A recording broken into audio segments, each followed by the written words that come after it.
we are. I don't think I've ever seen you this. Like, Well, managing 5 projects at once whilst trying to organize 2 other people, it's like my brain is like, how can you be like this? But I mean, everyone functions differently.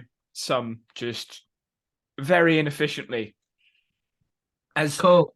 as Jordan Peterson said about writing, it's harder to mark a bad essay than it is a good essay.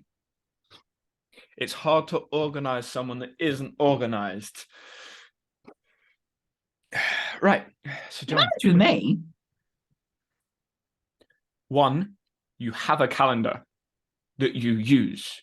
I Two, mean, yes, you I know couldn't. what task management is. Like it's True. a thing. You also There are have people who don't know. Sorry, no, whoa, whoa, whoa. There are people who don't know that task management is a thing. no comment.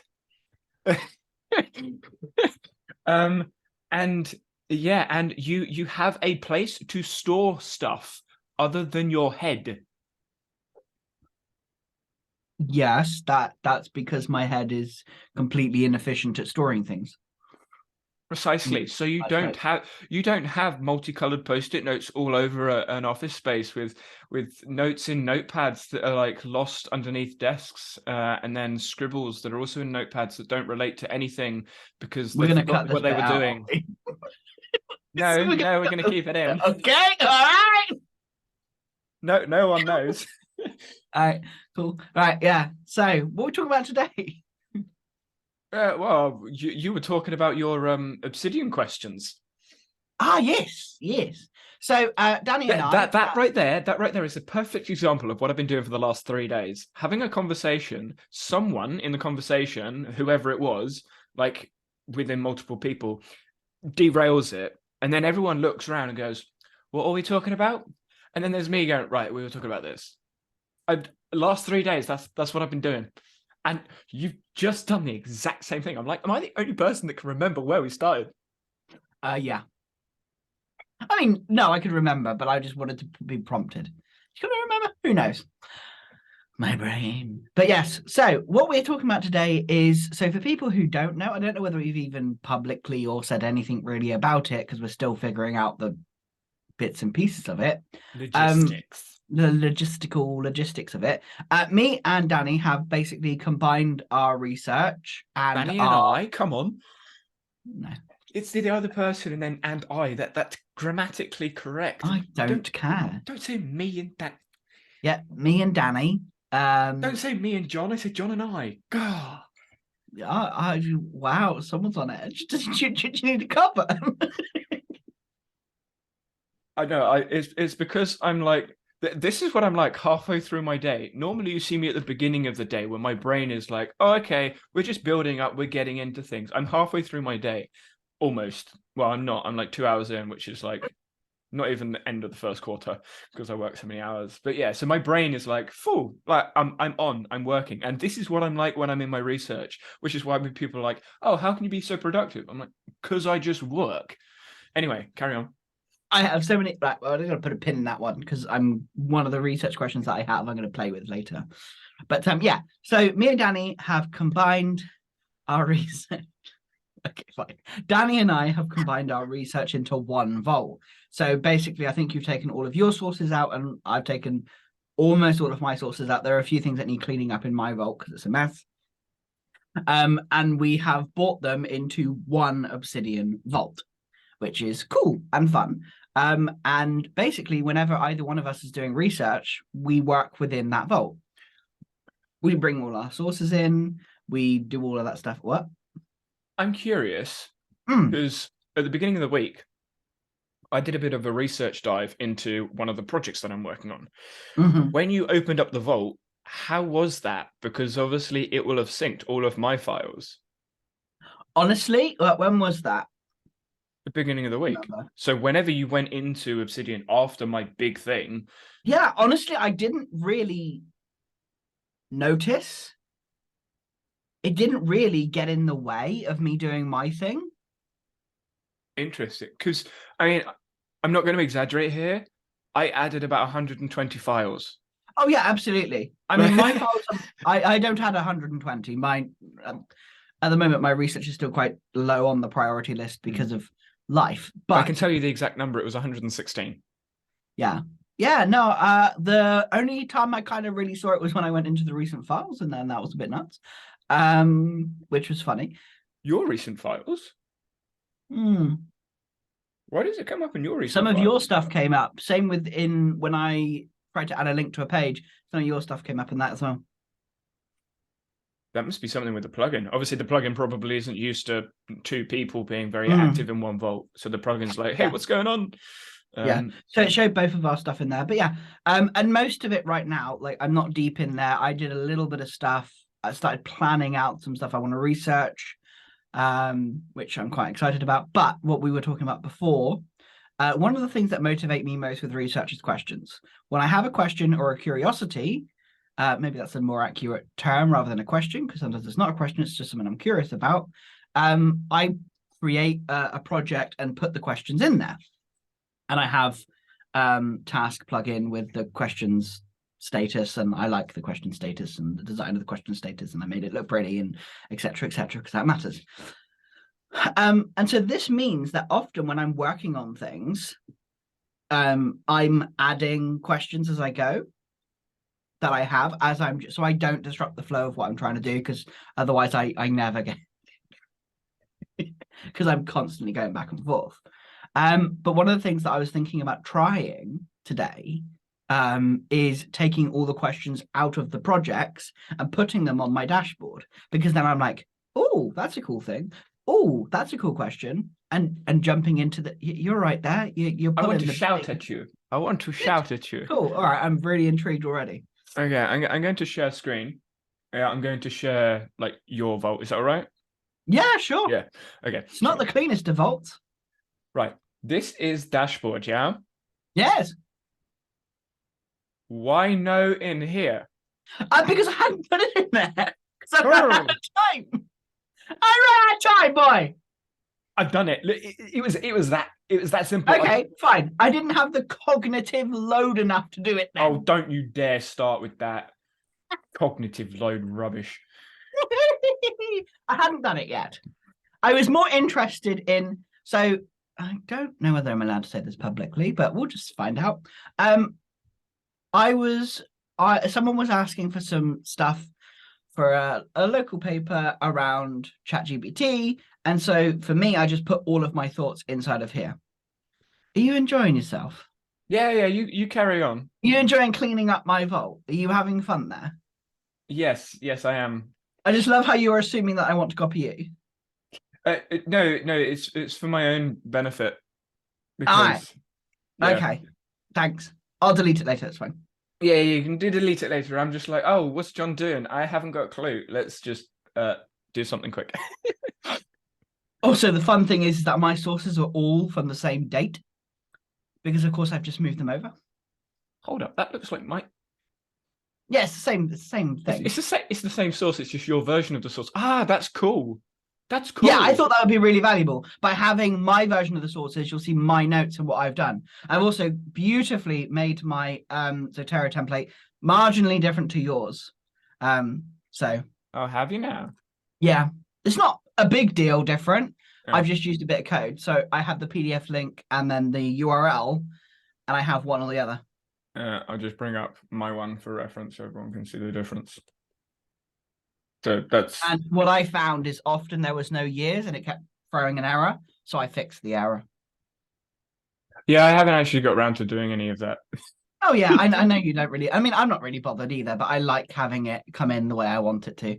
So it's So basically, if there is a PDF link, it'll link me to the PDF. That's a bit at the bottom. If it's a URL, it'll link me to the URL, and if it's neither, it won't show either.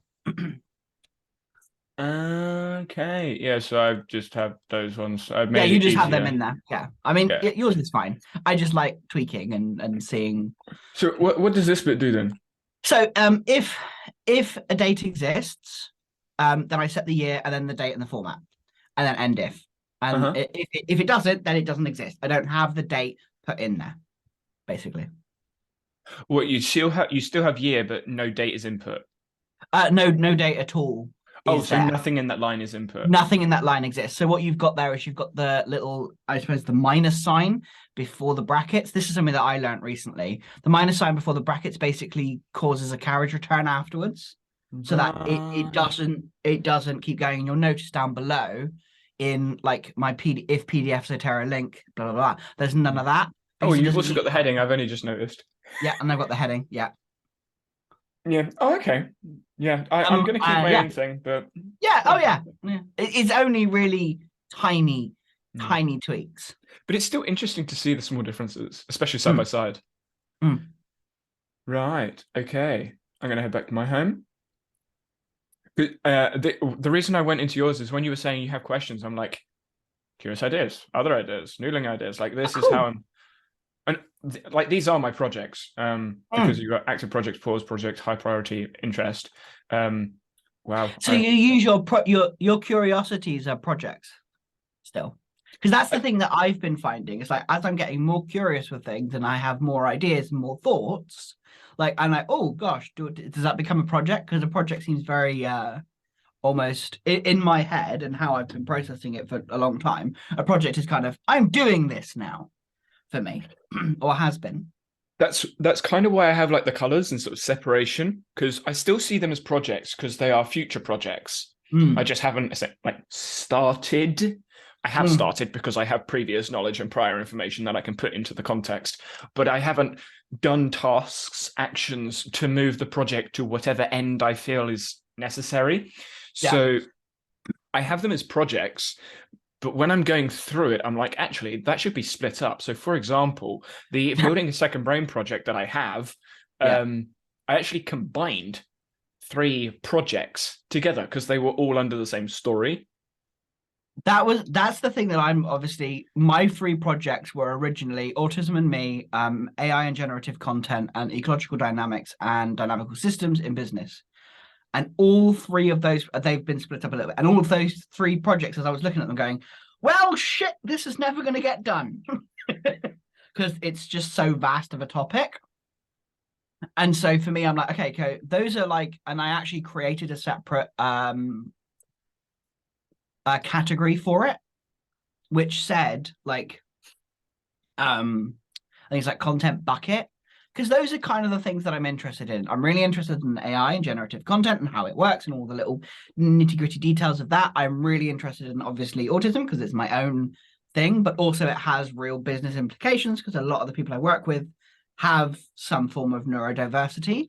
And then I love ecological dynamics and you know, what's the face? I just realized I went onto your classes to then have a look at your class, but because inside of my metadata menu, I don't have your classes set as a folder, so I can't click on the icon. I actually have to read all the gobbledygook in the page. Do you want me to share my screen and show my gobbledygook?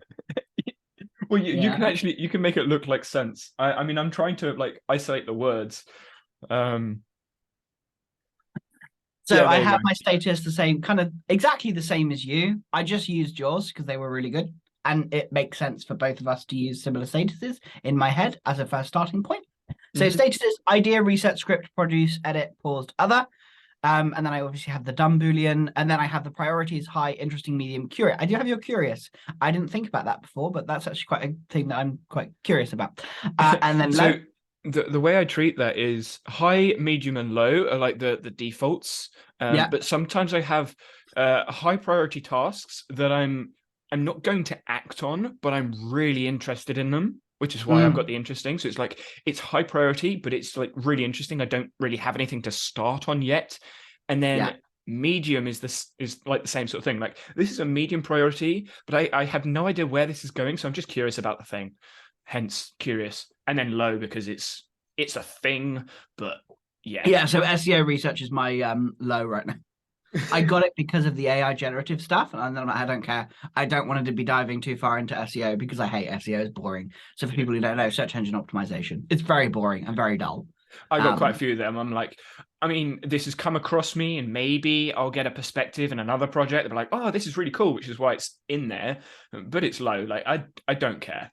Yeah, and so what I do have, I'm not sure whether it's transferred over to here. Yeah, it's not. I did set up. Yeah, it's not here yet. It's on my other device. I did set up having style settings to actually change the colors. That's not style settings, it's the other one. This it begins with S, and I can see it. Supercharged links. That's the one. Supercharged links. So it changes the color of the text, and I figured out that I can change the color of one based on the priority and then the icon before of the other. So I can have a port. So for example, here I can have a research high project, and the high would change the color and the status would give it the icon, which I quite liked. So I had that in there. And then I have low priority projects basically go invisible. Yeah, that makes sense. So then I don't see them. If you stop sharing, I can show people an example of the supercharged That'd links. be good, yeah. So they can actually like see what we're talking about. So I use supercharged links here. So the book actually, the scroll is a source. The book is a project, and then the tick is a project that I've completed. So the end of writers is a writing project that I complete. Actually, these queries might be interesting to some people.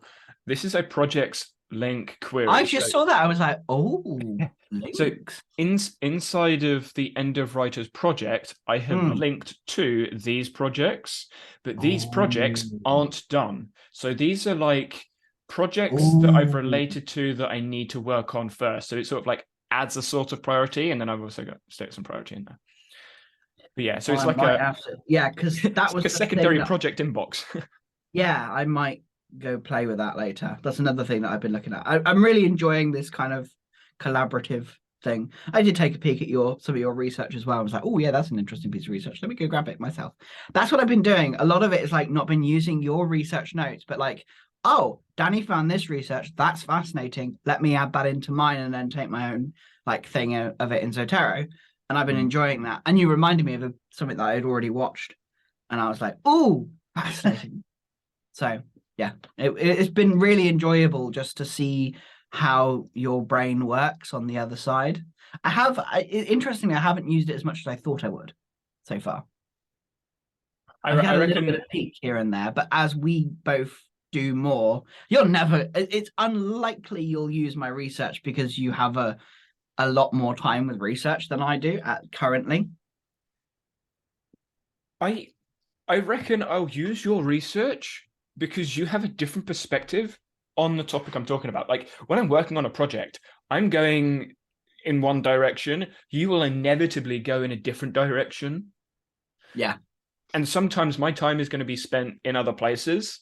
So where you carry on, I may either shift project or shift focus for whatever reason. So I can then go, oh, where did you get to in that? And then vice versa. Yeah. And that's where, because you started doing the end of writers. And I used kind of some of the references from that. I was like, I read your end of writers article and watched the video. I was like, yeah, that's really cool. I quite like that. Lots of questions were asked, lots of things were kind of pinging in my head. And then I was asked to talk about ChatGPT. And I'm like, all right, let's go play and just get my ideas down really quickly and then go from there. And that was really interesting to go and look at your research and go, oh, that's where you went. Okay, that's the information you gathered. And I found some really nice educational stuff. And I was like, oh, that's really cool. How I think it was either you or me. I don't remember. But there was I don't even know whether it's a paper at all, but it was someone who's actually using AI in learning and as a kind of tool for helping kids deepen their understanding by questioning the AI. And I'm like, yes, that's what I do.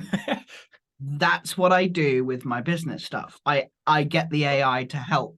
It was a blog, but yeah, blog. I remember reading the highlight in Zotero, so I'm like, oh yeah, it was paper, but I know it was a blog. It was a blog on the educational something or other website where essentially loads of academics are like, this is the worst thing that's ever happened to academia.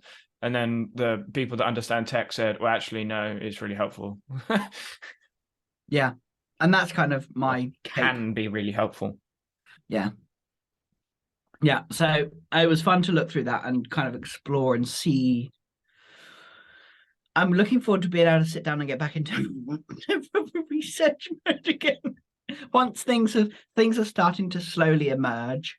I guess something this is a little bit of reflection. Like I've done reflection on the video that I did, the End of Writers video.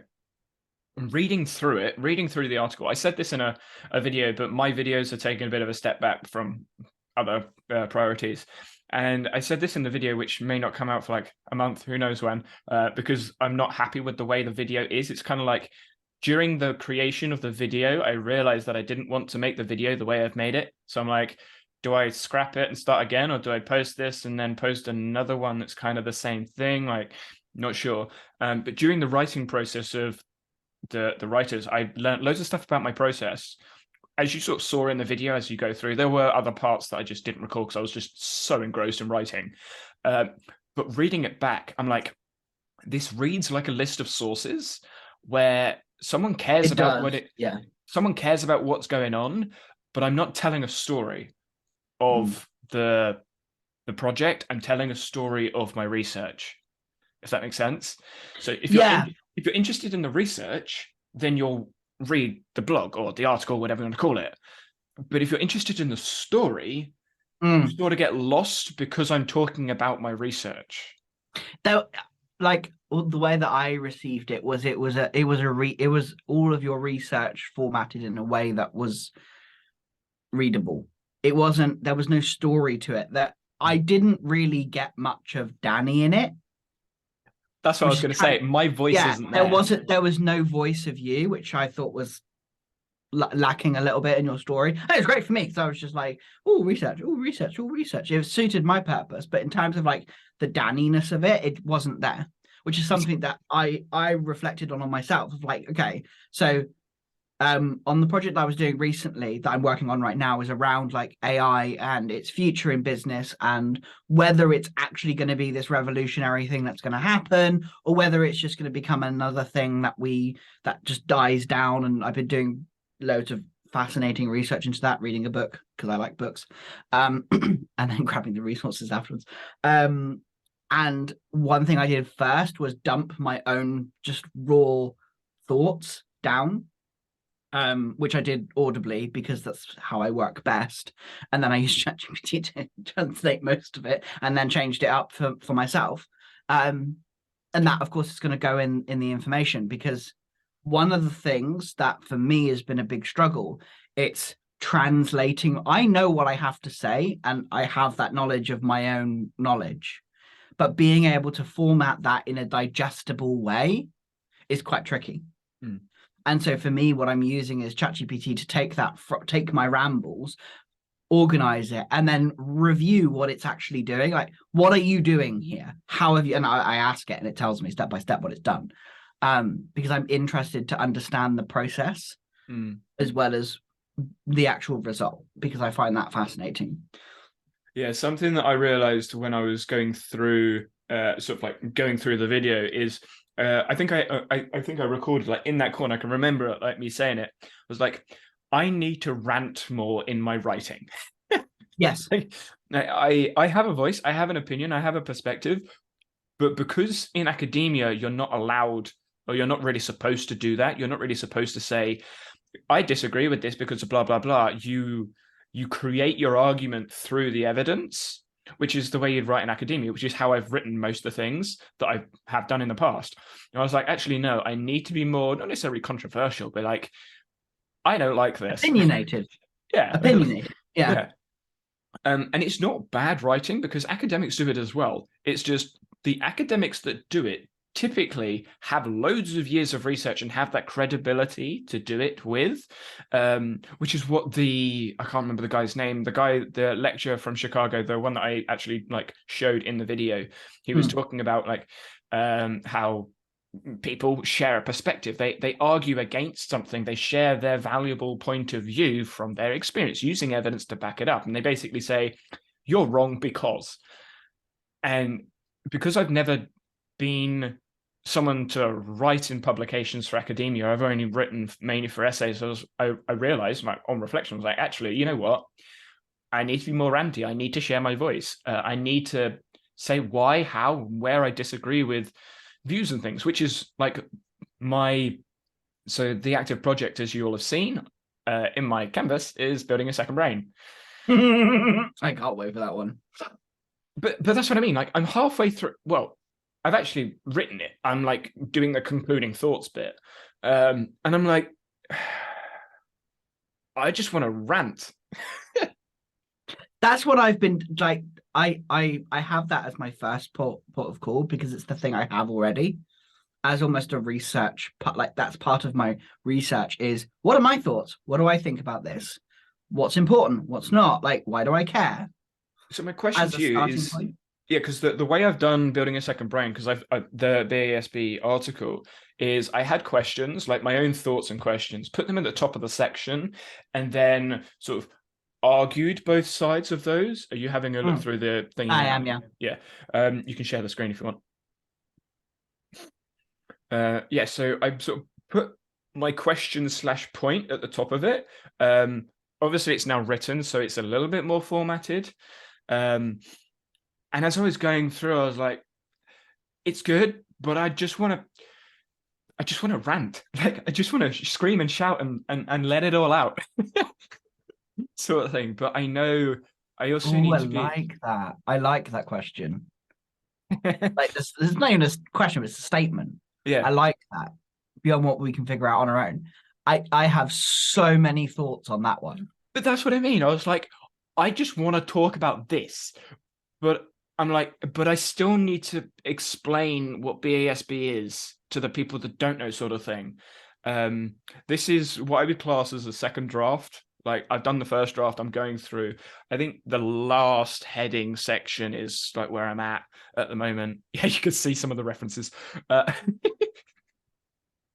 So if you go to, yeah, I was going to say go either to the reading view or go to the outline, you'll be able to scroll past some of the stuff. But there's bits in there where if you're familiar with BASB, you'd be like, okay, interesting. If you're not, you'd be like, okay, that's cool. You see there, I've linked to systems theory. And I was like, let's not go down that tangent.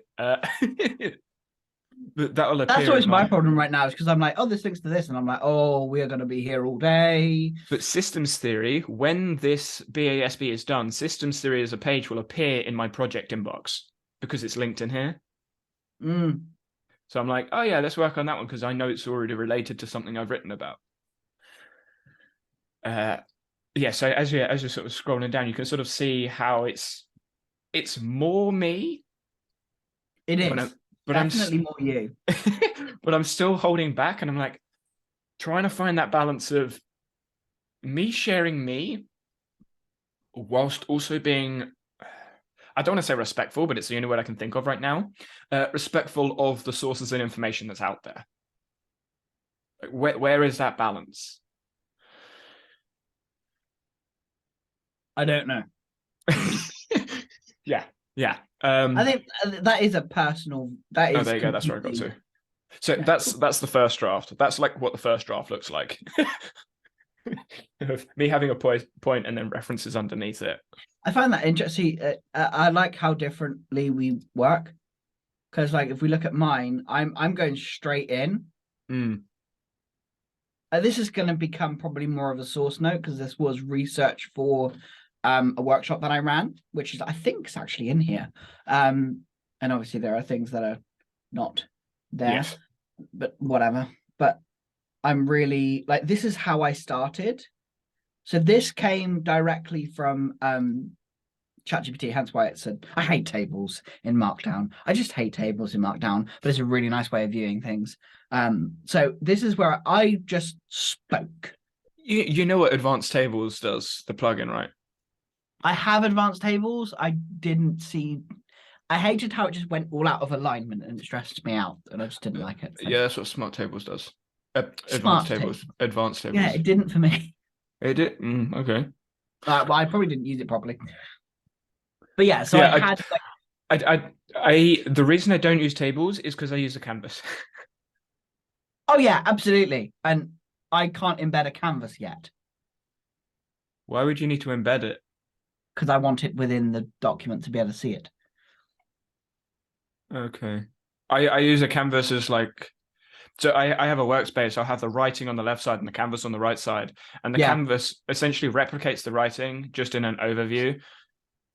And then obviously because the canvas has links, you can then link to a heading or embed the heading or do whatever. So But yeah, okay. But yeah, so I was already kind of writing things, and some of this is kind of like, this is me going, I need to continue this. This isn't done yet. Because I wanted that. And for people who don't know what I'm doing, that's just CSS because I wanted it to look slightly different to grab my attention. Do you And want then to I've got, click the down button, just go onto the thing so they can see it? Because some people may be like, oh, what's the CSS?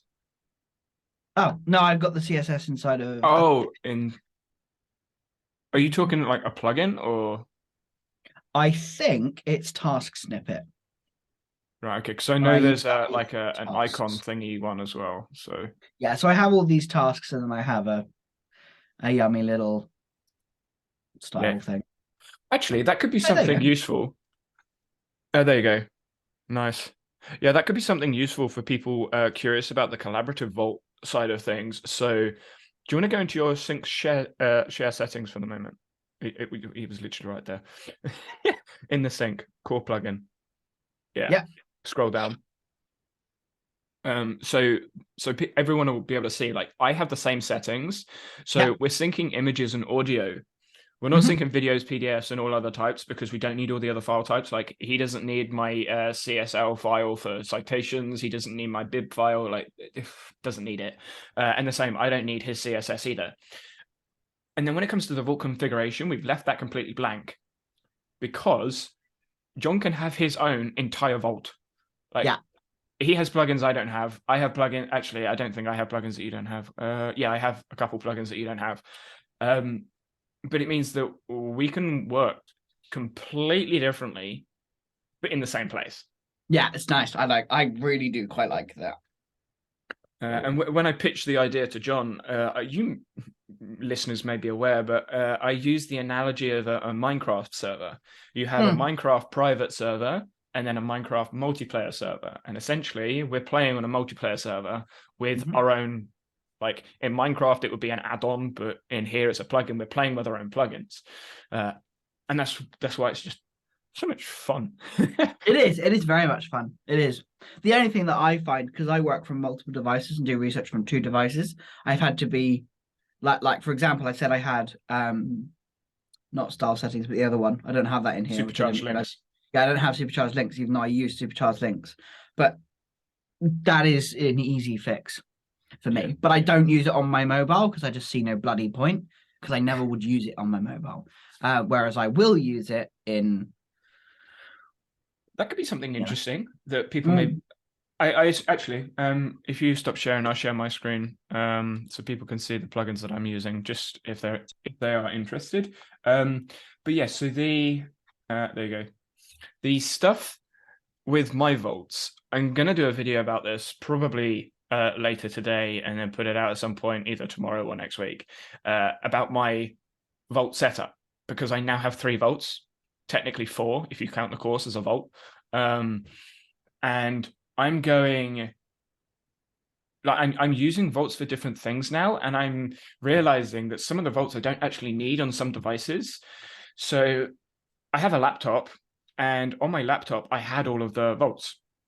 But I actually don't need the Vaultcraft on there because I'm never in Vaultcraft on there. I'm in Vaultcraft on my PC or on my phone. mm, And then I'm never on my personal one on my phone because it either goes to the work or Vaultcraft. So I'm like, okay, well, I don't need that there. And then on my computer, I don't need my work one because I don't do work on my computer because I'm at work.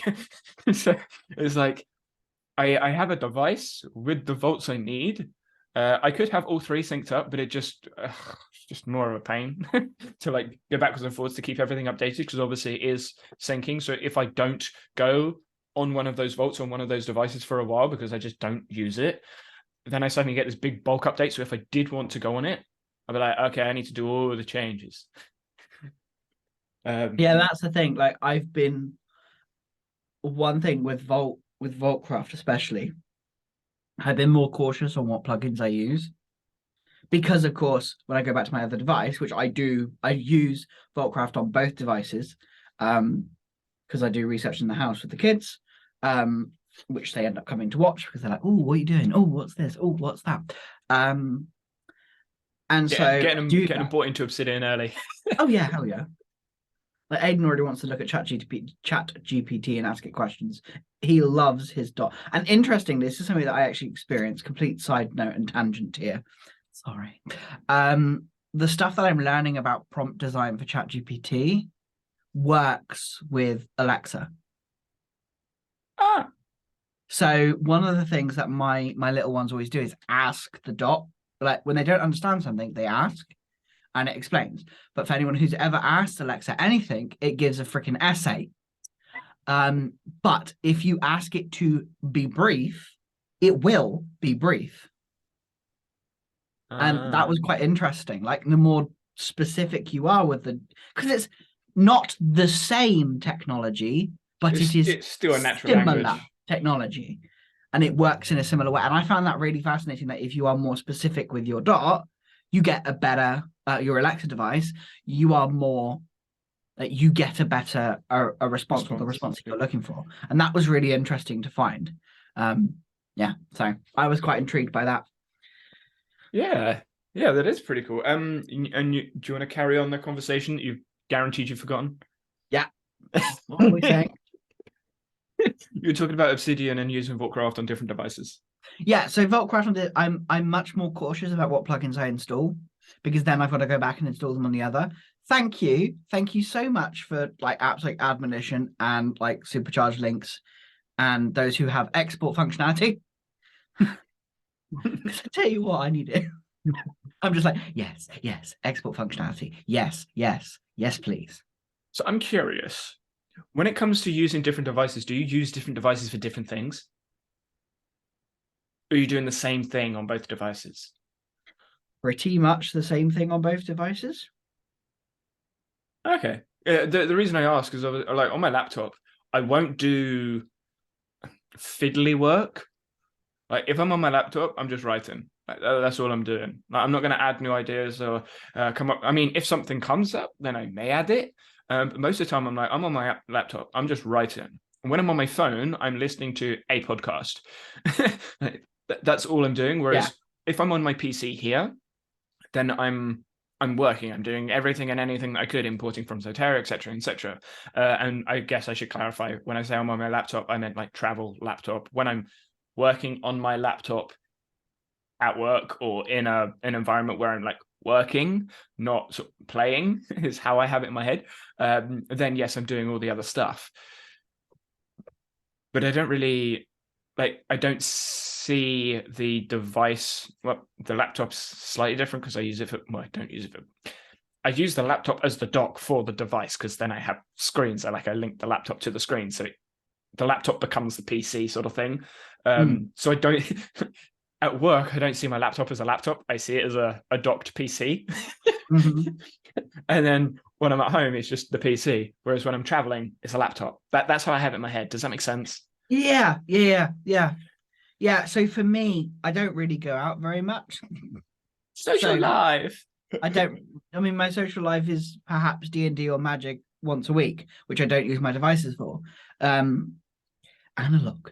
So for me, my laptop is in use when I need to be in with the kids because I'm looking after them. Because like my whole the way that I used to work, so to speak, was I spent most of my day in here and only went in like 7-8 o'clock at night once the kids have kind of said goodnight and they're about to go to bed. What's changed now, like violently changed, I call it violent because it feels it, is now I'm out of this room by about 3. Well, but maybe actually even earlier, around between 1 and 2, I'm out of this room. That's PM, right? Not AM. PM, yeah. PM. So I come in here in the morning and I'm out by 1-2 o'clock to go and do housework and make sure the house is okay and then go pick up the kids. Which is a different environment that I'm in. And so that means that I still have probably a good, brilliant host of ideas that are in my head, which is why I have my laptop in the other room. But I have noticed I am slowly starting to fall into the pattern of what's emerging, which is why I'm very interested in time blocking. For people who follow me on Twitter, you know I've just done a nice little gathering of like why do people like time blocking? I hate time blocking. I don't get time blocking. I'm going to argue with you. Let's argue. Have you seen my calendar? Yes, I know it's time blocking.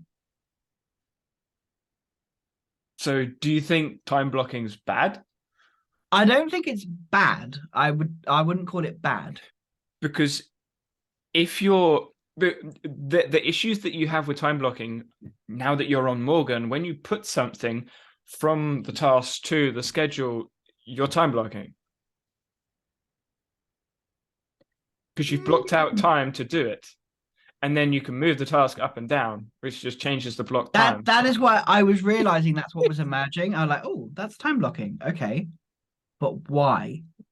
But what I think is different, which I was thinking about this while you were talking, is I'm going to rewind and then come back to where I'm at to give some context.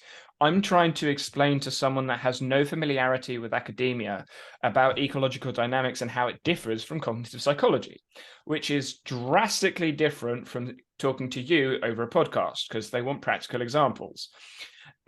I was using environment as the example, as it's the easiest thing to grasp. This is a different environment.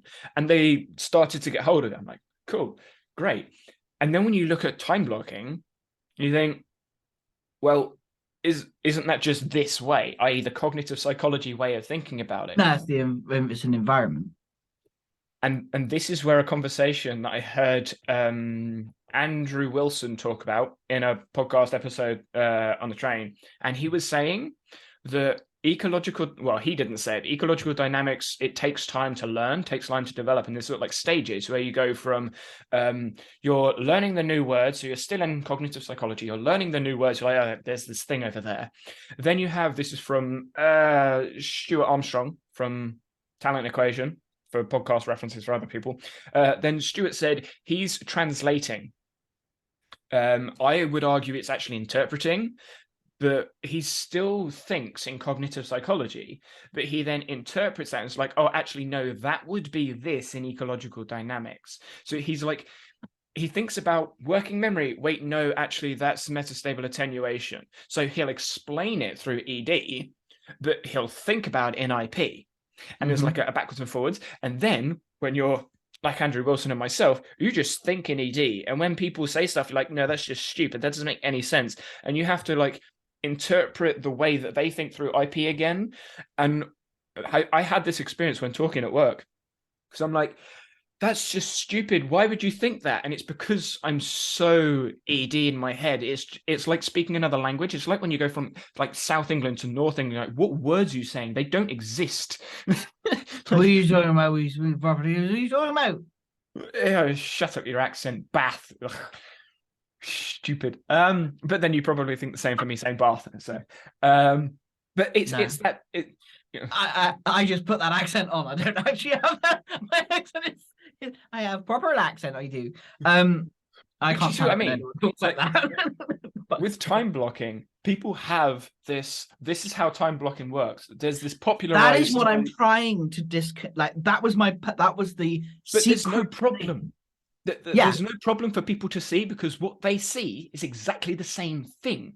It's how you get there that's different, and it's the language that you speak.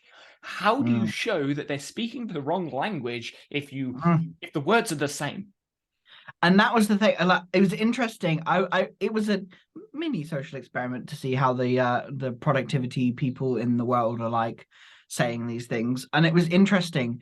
Like there were a couple of people who were like, yeah, no, this doesn't work for me. And I'm like, yeah, cool. I resonate with that. That doesn't make sense. And the way that it, but I always knew that there is some value in what time blocking is. And I was noticing that I was time blocking, but just not in the way that everyone is taught it or how it's promoted on the internet, at least not from my perspective. And so I wanted to understand what people thought of it, as well as like see what people said. And a lot of people were like, oh, well, I just do these things and these things and that thing and this thing, and it's just easy. And I'm like, yeah, for you. But have you considered the alternative, like for me, I am always considering, like, I see all of the views around me. There is my view and all of the views around me. Not quite, but All enough. is too encompassing. That's very true. Many views, multiple views. Thank you. I see multiple views around me as well as my own, which gets very busy in my brain. Um, but and it was interesting to see some people go, "Well, I just use this." Well, you just do it. And one comment that I got was along the lines of, "Well, I just basically I summarized as, well, I just do it." And I actually asked for clarification, and their reply was, "Well, I can't explain the psychology of it." I'm like, why? That was my instant reply. I was like, but Yeah. why? You're doing something, but why? And that was the thing that got me. And that's got me to my really, like, I just as I was about to come in today, I was like, oh, that's a really interesting question. Like, how do we actually do things? Because everyone talks about, everybody, like in the productivity space, everyone's like, oh, you plan, you do these things, and then you go and do them. And no one explains the doing. And that's because the depth requires understanding. But the understanding requires sources and scientific evidence to support the claims you've made, because what you're doing is building an argument. People can't build arguments unless they have an understanding. And most people that are sharing advice online, it's generalized advice with shallow understanding. That's the chocolate stuff. And when you want to actually, and this is where like I try to rant, but it's like, how do you rant without being harsh to people? And I'm just going to say F it.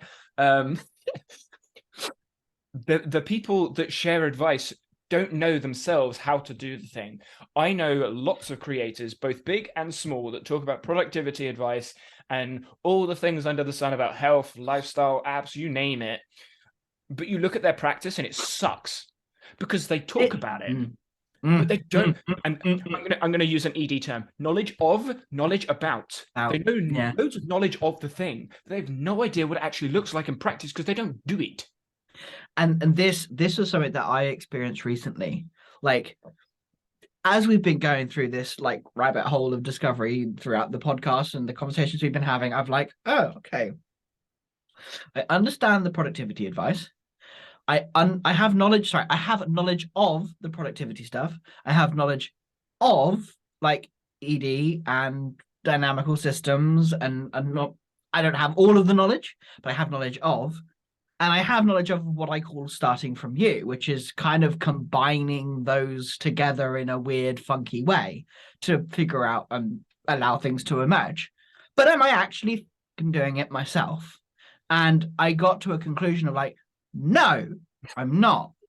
And the reasons why it related to my neurodiversity of masking, because I am a very excitable human being. In fact, we've had comments on the podcast going, oh, your voice is too high and shrill and annoying and he swears too much. I'm like, yeah, because I'm fucking excited.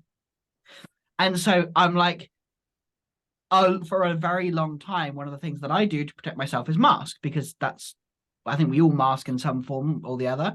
I'm glad you said that. Yep, I know. And so we all mask in some form or the other. But what I'm doing is not getting rid of the mask, but taking it off a bit more. I'm going to do a little bit of a call out to someone. I'm not going to name them because I think most people will know who it is when I start talking about it. But there is a certain creator that's you may think it's someone, but I'm actually not thinking of the person that you're going to think of. So this is going to be interesting psychology here. There's a creator that's been writing a book, and said creator has spoken about on videos multiple times that they're struggling to write the book, and they've been doing certain things and getting help from people about writing the book, and they have been using, this is where you go, oh, it's not the person I was thinking of. They've been using ADHD as their crux, as their, I can't do this because of, or I'm struggling to do this because of, or my ADHD is stopping me from doing XYZ. And what made me giggle the most is their solutions were to time block. They didn't say time block, but what they were doing was time blocking. And what they were doing was exactly what they tell people to do. And I'm like, hold up a minute. So you had a problem that you're writing about solving, and your solution to the problem you were having was doing what you're writing about.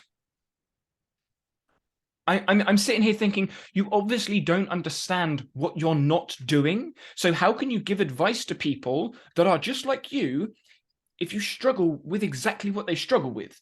Surely you would have a solution in mind to write about before you write about the thing.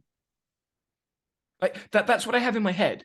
Because I'm like, okay, if you're writing from a beginner, I understand that. But if you have the premise in your head that you are going to solve a problem for someone that's just like you, but you haven't solved the problem yourself whilst writing the book, and then you don't go back and change the book because of the issues that you had whilst writing it, surely all you're doing is emphasizing the problem to all the other people that already have the problem. So here's a thing from the background of my lovely, wonderful thing. I was writing a book, as you know, but I don't think we ever said it here. But I was writing a book. I stopped writing that book. One, it changed because of you. And the introduction of like the introduction and like understanding of like the science behind what I call ecological psychology is the science behind the way that my brain works, because I understand how my brain works, but I didn't have any of the I didn't have any of the science behind what I knew, which I think we've said before. Mm-hmm. And so then when I had that, and I thought it was Gestalt, and I know that ecological comes a little bit from Gestalt as well, and there are takes connections. a lot of concepts. Yeah, there are connections between the two. So when Gestalt wasn't enough, I started looking for more. And so the book was going to be around kind of like the Gestalt psychology of it and the connecting of all the blah, blah, blah, blah, blah, but it wasn't enough. And then I realized I wasn't living the book, so I couldn't write about it.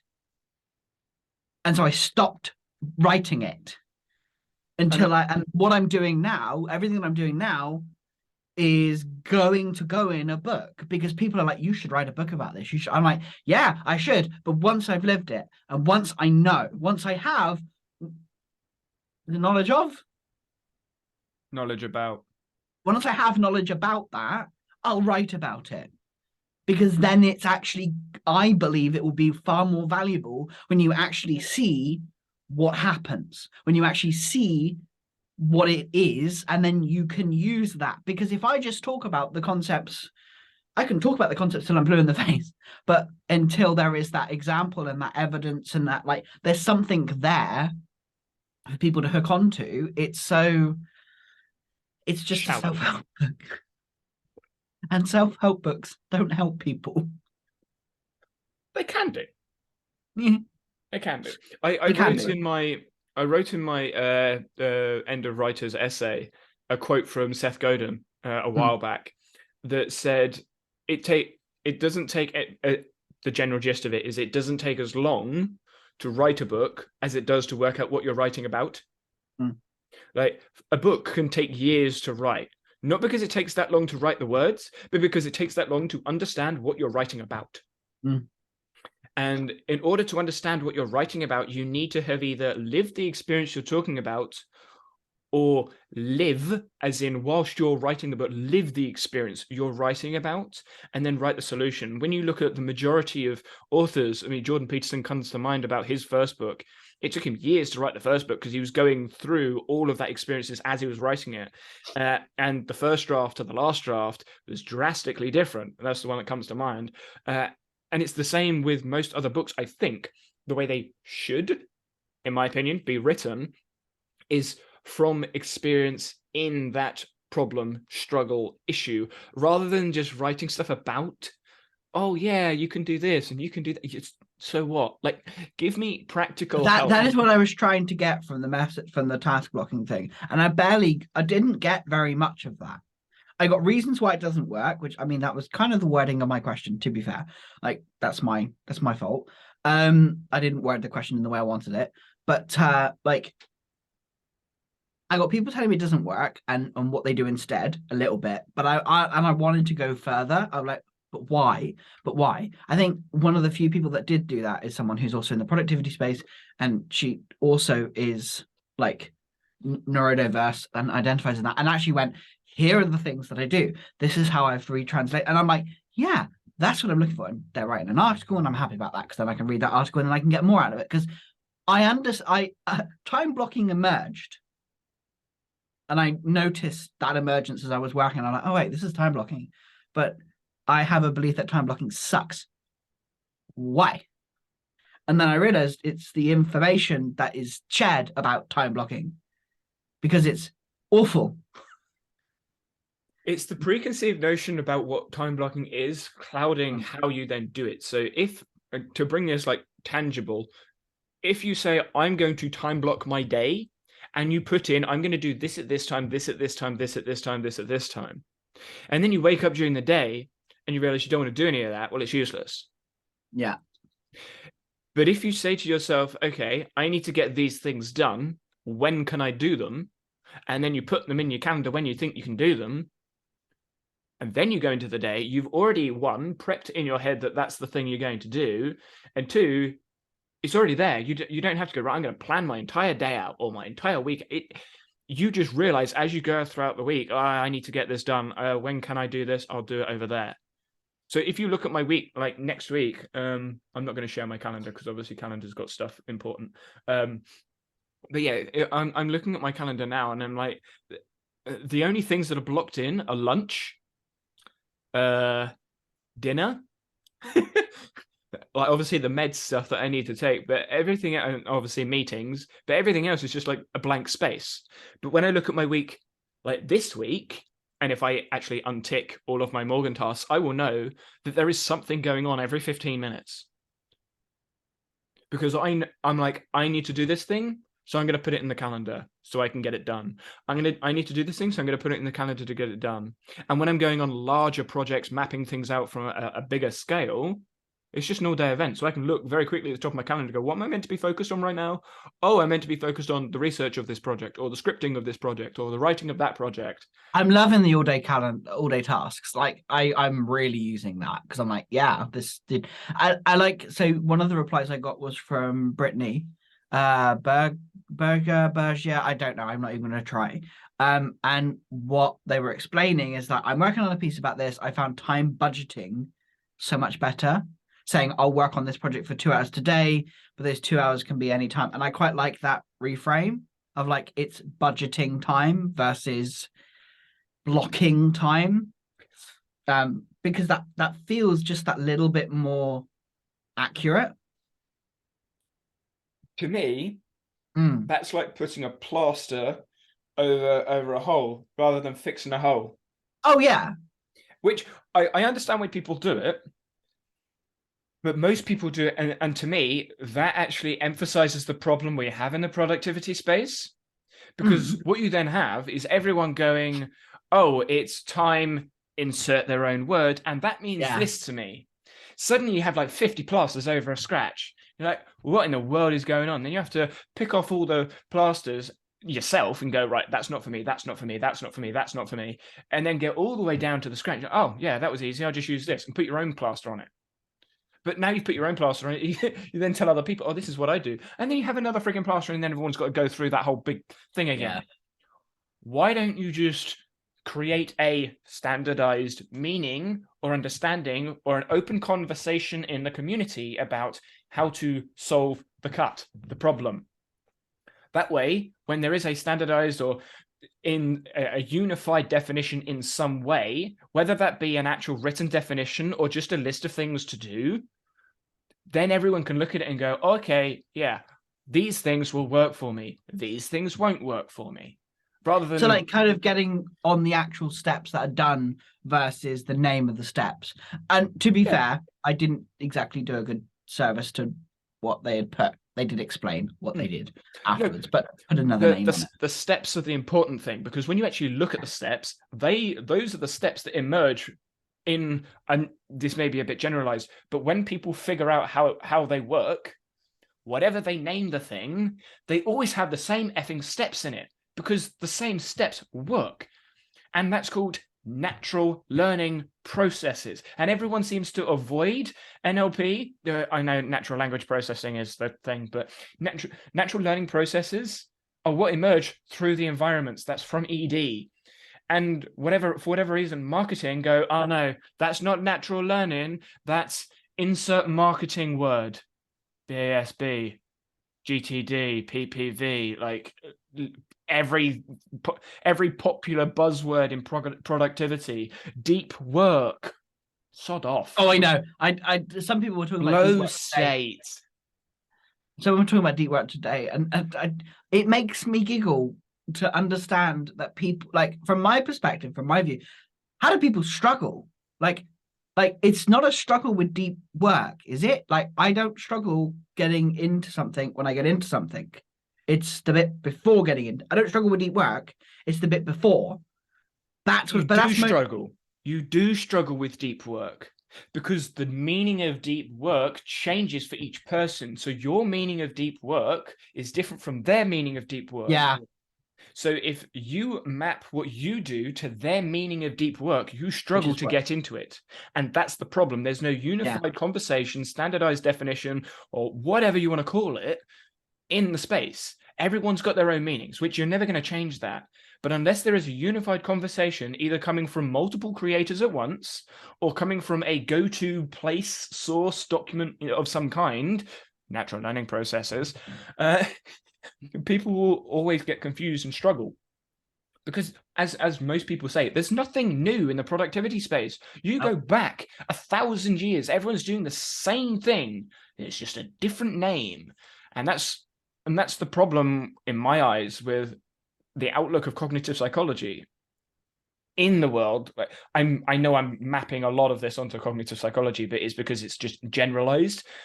When people say, oh, this is the new thing, I now have a schema, a chunk that I can map to because it's in my working memory and stored for long-term learning, loads of abbreviations, and yeah. But that's what they have in their head. Like, oh yeah, I can remember that now because it is this term and I have understanding about this term. Change context. Now you have a different chunk, schema, working memory, long-term memory. Insert all of those jargony terms that don't mean anything because processing has nothing behind it. And change the context. And now everyone gets I had lost. so much fun with my workshop talking about that. I'm like, so is this a process? Well, no, it's not. Because we don't do things don't come in it, but do something magic with it, and then it comes. Where's the coming out the other side? Because some things don't come out the other side. And something. What's actually happening in the processing? And I mean, even when you go all the way to the top at the experts and you say, what is processing? They don't have an answer. What they'll do is they'll say, well, there's high order or high processing or high cognitive load or high something. Top down. Yeah, insert jargony term. You say, yeah, but what is that? And they all have to go to something like Bayesian statistics and be like, okay, here's a load of probability and a load of numbers and symbols to do with physics that no one really understands or can get hold of. And then it always leads to what's called complexity theory or chaos theory. And where does that come from? Dynamical systems theory. And what are we struggling? What are we struggling to find the maths to? Oh yeah, fluid dynamics. Where's that's dynamical systems theory. How do we map out all of these differences? Oh yeah, we don't in maths because it's really difficult and it's too complex to predict. Oh wait, that's ecological dynamics. Oh, so annoying. But the experts don't explain that to the novices at the start. They don't explain that when you go all the way to the end and you come all the way back to the beginning, you end up doing ED, or you need to rely on elements of ED to explain what's going on in IP. I'm just like, come on, please. I know this is probably going over a lot of people's heads, but rant. It's not going over mine. It was really amazing because I was like, right, you know what? And I think I mentioned this on last week's episode. I'm like, fuck it. I'm going to start talking about it because it's how I'm figuring stuff out. It's not by putting stuff in my working memory and think like it's none of that is happening right now. I am making it up. Like literally, I am making it up as I go along, is what it's called in English. It's like I am just seeing what happens when I do things. And that is learning. Yeah. You are learning in an environment that you are constraining and affording at different points in time. Yeah. Which is ecological dynamics. But it could be all those other words, but you're choosing to use the language of ED. Yes. And that is what I'm doing more and more and more and more. Because when I did this post, people were like, well, yeah, that makes perfect sense. Like I've never heard it described that way. And I know, I'm like, yes. And I think I'm in the period where I'm still not like, I still don't have everything yet. And I don't think I ever will. Like, I am Everything not, is too all encompassing. yeah, I don't have like that much to be at your stage yet, where I'm just thinking, I'm still translating, I think, in a lot of Interpreting, I ways. think is Yeah, I think interpreting. interpreting is more appropriate because when you think about sign language, like BSL as an example, a BSL in sign language doesn't map directly to words. As a practical example, let me think of one very quickly. What is my name? Yeah. So what is my name, or what is your name in English is said in BSL. Name is what? It's like Yeah, backwards. yeah, So the question is at the end. So like name is what, and then obviously point to whoever. So the words are different. So the interpreter doesn't say, okay, this word, then this word, then this word. They have to listen to the sentence. And then sometimes, because of the context, they have to put the subject at the start. So they need to listen to what the person said, and then sign to the people that use BSL. And ASL, I would imagine it's very, very similar, probably other sign languages. And I think that's the same with ED. With ED, you're not translating the words because it's not like working memory has a translation in ED. no, it's interpretation. Yeah. Yeah. And it was interesting to see the responses from people when they were instantly like, yeah, that kind of makes sense. I've always felt that this is not quite right. And I'm like, I know, right? Now I know there are misconceptions, and I'm really intrigued at what those misconceptions are, because then there's more stuff. And that for me is really important. Like, as I'm going forward with my work, is just talking about it and creating that interpretation from what everybody talks about into what it's just, it makes sense. It doesn't need these caveats in the same way as information processing does. There isn't like, yeah, but this is kind of different depending on how you look at this, and this is. It's like, yeah, these are the affordances that I have, this is the environment that I'm in, these are the constraints that I've done, up I go. People do sort of understand what a constraint is.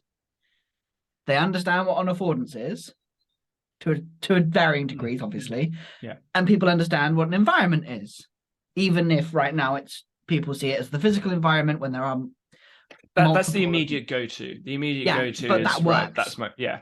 As a starting point, I think is really useful when it comes to translating this as a story to be told, because obviously in order to get someone adopted into a view, yeah, they need to be one, open, or two, exposed to the ideas and how it works in practice.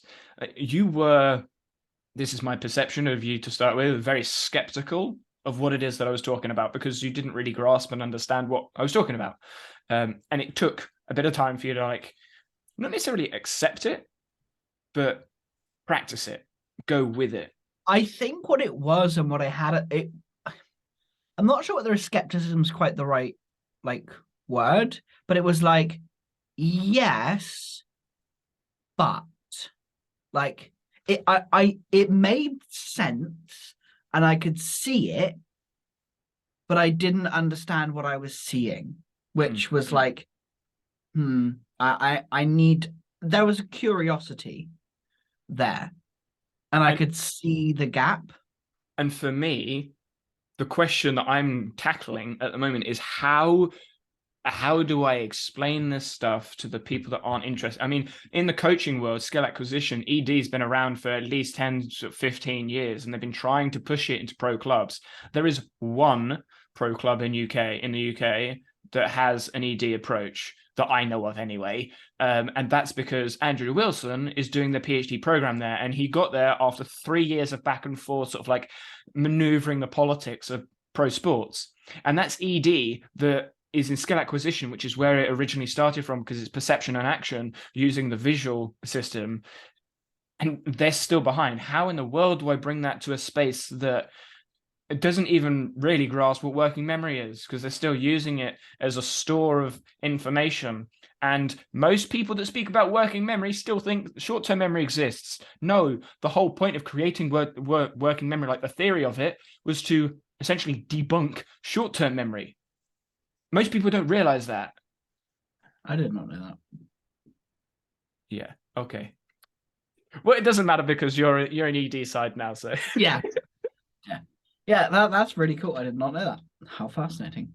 I mean, I just still find people talking about Maslow hilarious. Mm.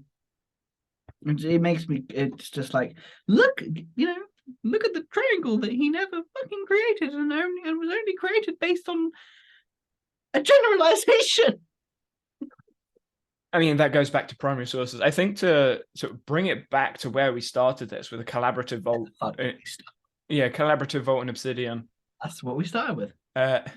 See, that right there is like the practice. In my head, I'm in the environment of the conversation, and I'm not thinking about where this can go elsewhere, even though there are obviously connections. But that's in my head, like there's the system, and then I can go to the environment, I'll bring that in. Now it's here, so I don't really forget anything. And like the start of this conversation is just one node in the system, one part in the system that I've just made connections to as we go through. Hence, I can come back to it because I've been referencing it in my head a few times as we go through the conversation. So bringing all the way back to the collaborative vault, I have the environment for myself, but I want to expose the environment of myself to other people's perspectives, which means either bringing in outside sources or working with someone else. Working with someone else brings in another part to the system, i.e. the vault, person in the vault, which also brings in their system. So we now essentially have two systems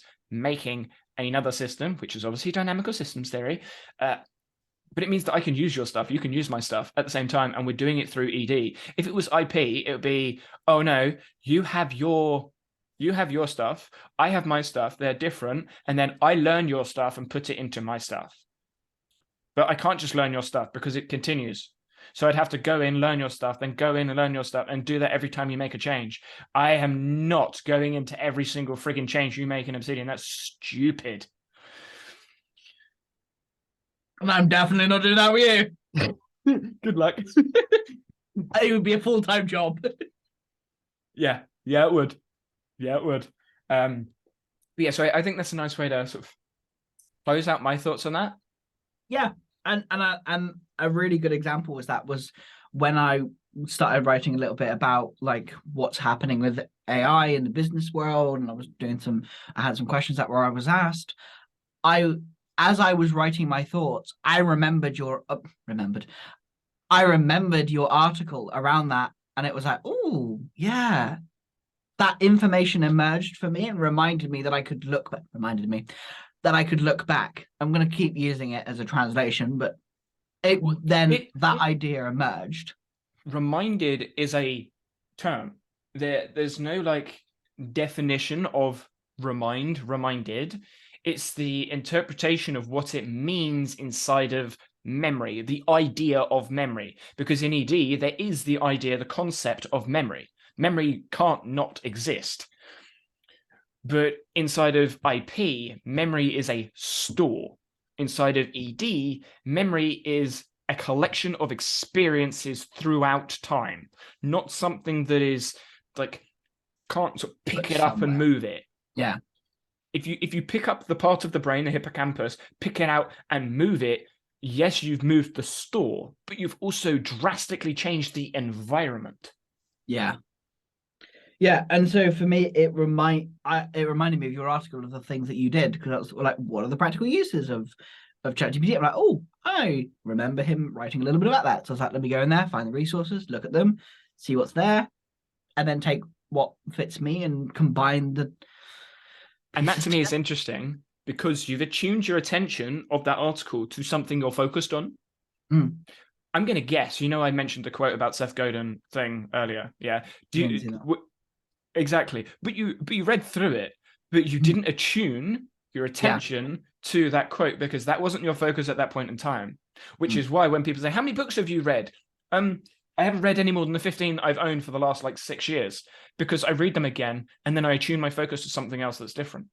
And because I have a different perspective. So there's no reason for me to buy a new book or read a new book, unless I want to look at something drastically different, hence sourcing researchers, etc., etc. So yes, I read stuff, but I don't tend to read like book after book after book, because it doesn't work. IP doesn't work. You can't just read a book and remember it.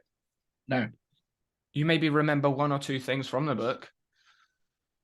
And that's why, like, short form, yeah, it's a great app, but to actually understand what short form's talking about, you need to read the information and then I know. create connections. I just find it so hard that those apps. I'm like, why? Why would I take out every bit of nuance? It's built on the assumption of IP. It's built on the assumption you read a book and then you remember the highlighted points. That's how learning works. You have a highlighted point. But that's the assumption. And the thing is, all the tools, or the majority of the tools that are like that, are built on the assumption that you have a working memory, because it's just widely accepted that that's how learning works. And then people say, that tool doesn't work for me. That tool doesn't work for me. Of course it doesn't. Yeah, like, I tried those tools, but they didn't work for me. I wonder why. Yeah, and that's something that I've been looking at. Like, so I started reading. Can't remember the book. It's not in my thing yet, because I'm still reading it. And I haven't just done it. I've been reading it over the last I few said days. this at work yesterday. If I don't need to remember the name of someone or the name of something, I won't. Exactly. Like, if it's not important, I don't care. It might sound harsh. If I don't remember your name, you haven't cared enough to me to remember it. Yes, that could sound very harsh, but it's true. Sorry.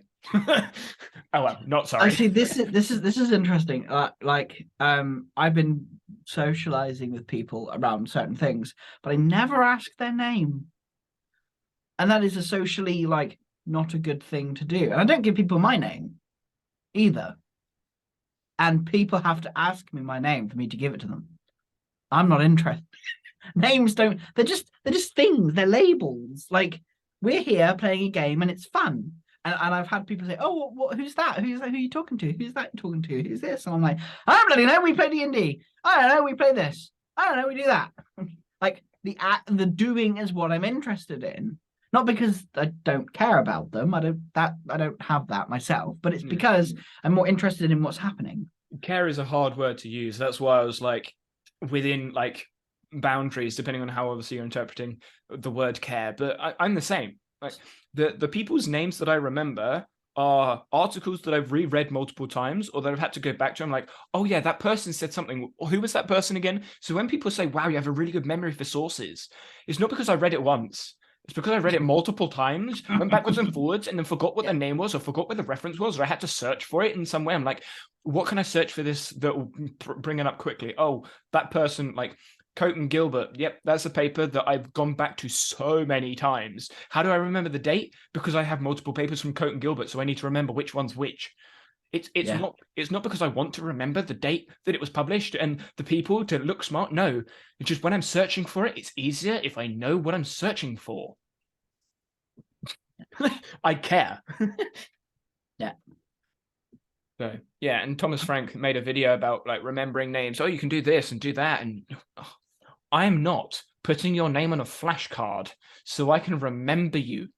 Sorry. It's not happening. I mean, that's the whole thing with habits. If I'm honest, I'm the same with habits. I've just like, why would I want to create a habit to press a button, or why would I want to create a habit to do this thing or do that thing? Why would I want to do that?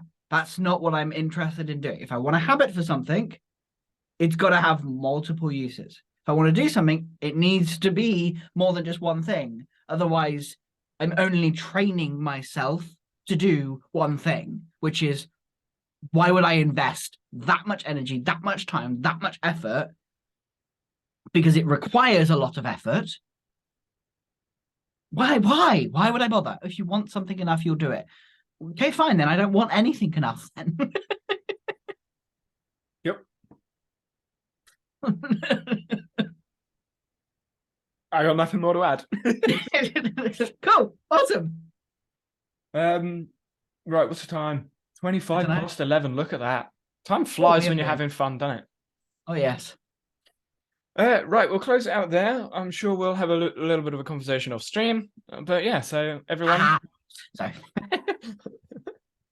everyone Yeah. have a good weekend, and we'll see you guys. Well, see you guys next week. See you guys. Hear you guys. Watch you guys. Bye. Talk to you guys next week. Talk to you. Bye.